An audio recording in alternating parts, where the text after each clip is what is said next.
Hi, I'm Alicia de los Reyes, in case you don't know me.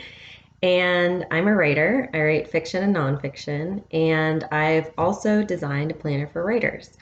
So I wanted to show it to you. It's called the Writer's Process Planner. This is the paperback version. This is the hardcover version. And it's a bullet journal style planner. And it is just for writers. So it's a day planner, and it has some cool trackers in it. But so the cool thing about bullet journals is that they have these weekly and monthly spreads. The special thing about this planner is you don't have to draw them yourself. So this is a weekly spread here. There's space for putting down your goals for the week, and then just extra blank space for notes. Here I've got room for you to write down tasks that you have to get done during the week, so you can fill them in as you go through and check them off. And this is a monthly spread, so there's space here for notes, and also just more blank space. I tried to leave as much white space as I could so you can scribble in as much as you need to. And so the bullet journal style is also handwritten. So you would use your beautiful handwriting or calligraphy and write in all the months and days, things like that. But in this planner, in case you don't have beautiful handwriting, I use this font called Playlist, and this is the cursive version, and this is the like print version. So I think it's really nice, and now that I've used it, I see it everywhere. Here's a bit more about that. So the special thing about bullet journaling, which I've kind of interpreted into this planner, is that it lets you keep track of your accomplishments, not just the things that you need to get done. So for example, in this monthly spread in the notes area, I like to write down what music I've listened to that month, because sometimes I forget like what songs or bands I've been enjoying. So when I hear something that I like, I write it down here, and then I can go back through the year and see what I've been listening to. So kind of going along with that, here are some of the other trackers that are just for writing. So this is the work in progress tracker, and if you have a draft that you're trying to finish, you can put the working title here. It's got a cool ruler graphic. All the graphics are school supplies, so there's another ruler there, some little doodles, highlighter and paper clips. I love it. So this is for writing down. You can put your word count or your page count here as you make progress towards your goal. And again, this is like after you do it. So you don't have to write in like, oh, I want to write like 5,000 words this month. Afterwards, you can write down, oh, I wrote 4,378 words this month. And then it kind of becomes this encouraging thing because you can go back and see how much you've done. This is a revision and editing tracker if you're working through a revision of a draft. And a page for notes right there. And then this is a submissions tracker if you're sending out queries or pitches, or if you're sending out short stories. So you can put in the title, where you've submitted it, and then when you did it, so you can note if you need to follow up, maybe 6 weeks down the line, and any replies that you get. So I actually have a spreadsheet for this, which you can download on my website. But this is a pretty handwritten version. And the thing that I like to put in the notes is what if I ever get any nice rejections. You can put the nice things here. You don't have to put the rejection part. But that can be helpful to go back and look at. Kind of going along with that, I have a page here for kind words that folks have written to, for, or about to, or for me. So if you get a nice review on one of your books or short stories, you can put that there. If somebody just says something nice to your writing, about your writing, you can put it there, or a nice comment that you get on Instagram or social media.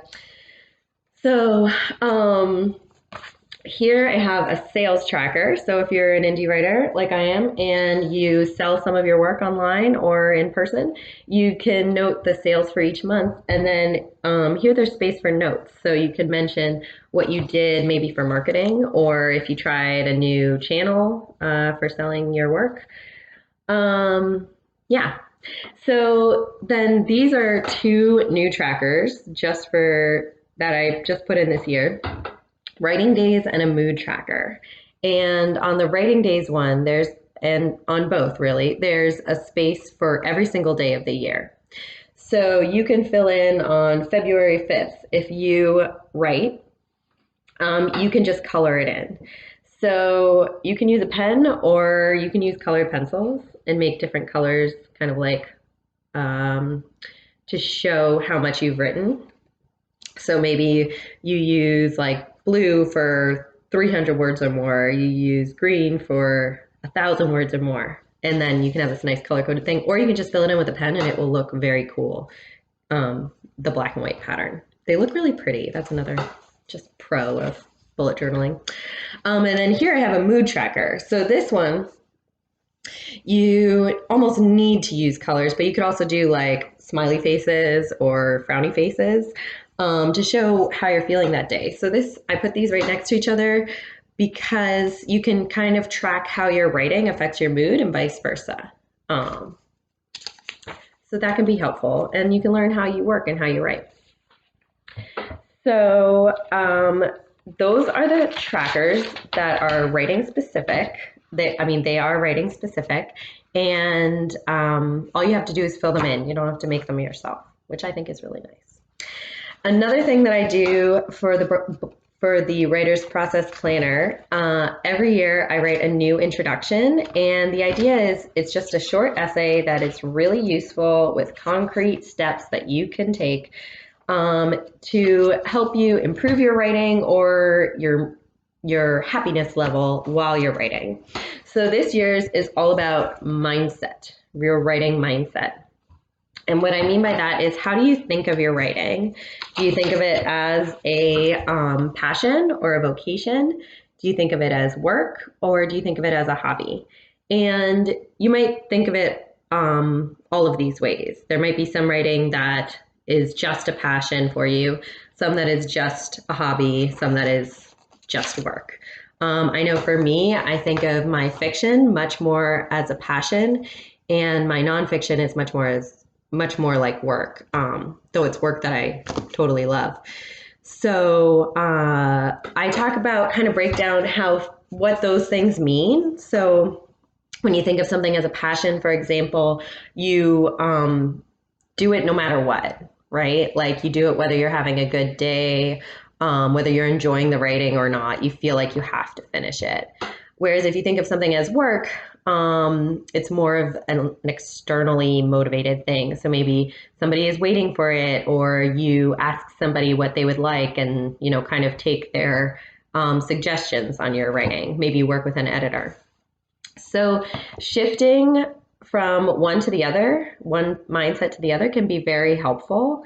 I've found in either giving you a new perspective on some work or giving you some new motivation for finishing a project. So I found that sometimes it's helpful to me to think of my one of my passion projects, which is a novel, as a hobby. So not saying that I'm like, taking it like I'm not going to finish it, just that sometimes it's been helpful to say, okay, I don't have to finish it. What if I just see where this novel goes? We'll just see what happens to it. So yeah, you can take some of these ideas and apply them to your own work to see how it affects your work. Maybe it will help you do better writing. I found that thinking of my work as a hobby sometimes has taken the pressure off, and I don't feel like I have to make a perfect project, and that's allowed me to actually finish it or at least make progress. Yeah, so I am super excited about the Writer's Process Planner. This year it's going to be in 3 formats, like I said. paperback, hardcover, and there will also be a printable version. So the printable version you can buy on my website, aliciadelostreyes.com. The paperback will be available everywhere. So you can get it on Amazon, Barnes & Noble, lulu.com, which is where I'm having it printed. Or you can also order it through your local bookstore. So you can go to your bookstore, ask them for a copy of the Writer's Process Planner, and they will order it for you. The hardcover will only be available on Lulu because it has